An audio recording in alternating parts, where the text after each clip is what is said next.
pagpapauwi kay Saldico, tiniyak ng Pangulo. High-level coordination team ipapadala daw sa Czech Republic. We will bring Saldico home, and we will do so in accordance with the law. He will answer to the Filipino people. Pondong posibleng ipabalik ng Commission on Audit kay Vice President Sara Duterte at iba pang opisyal ng kanyang opisina. Posibleng umabot sa 448 million pesos. Matapos masawi ang isang motorcycle taxi rider sa gitna ng pagkuha ng ayuda, mga problema at issue sa payout, pinag-aaralan daw ng DSWD para hindi na maulit. Dalawang lalaki natagpo ang patay sa condominium sa Maynila. Ang isa sa ika-8 palapag nakitang nakahandusay, habang ang isa duguan naman sa ground floor. Driver ng coaster ng PNP na bumangga sa bus sa EDSA busway matapos mag-swerve. Inalis na sa pwesto.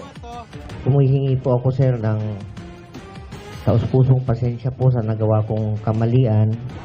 Hepe naman ng QCPD Traffic Sector 3. Pagpapaliwanagin ng napungko dahil sa mali umanong report. 10 pisong taas singil sa pasahe sa jeepney. Hinihingi ng isang transport group. DENR nagbabala laban sa pagdami ng mga cute pero mapanganib na squirrel sa Metro Manila na umabot na maging sa ilang probinsya. Closeness at sweetness ni na Katrina Halili at ex-boyfriend na si Chris Lawrence. Pinusuan online. Nagkabalikan na ba? At Sparkle Stars stand out sa pagrampa sa runway ng isang fashion event. This is Philippine culture. Live mula sa GMA Network Center, ito ang 24 Oras.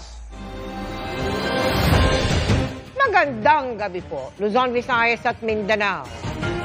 Sa madugong kalagayan dinatnan ng pulisya, ang 2 lalaki sa magkahiwalay na palapag sa isang condominium complex sa Tondo sa Maynila. Isa sa kanila itinuturing na suspect sa pagpukpok sa isa pa. Nasawi rin sila kinalaunan. Crime of passion ang sinisilip na anggulo sa sinapit ng umunoy magkasintahan. Nakatutok si Ian Cruz. Sa ika-8 palapag ng isa sa mga gusali ng condominium complex na ito sa Tondo, Maynila. Natagpo ang duguan at walang suot habang nakahandusay ang isang lalaking condo unit owner.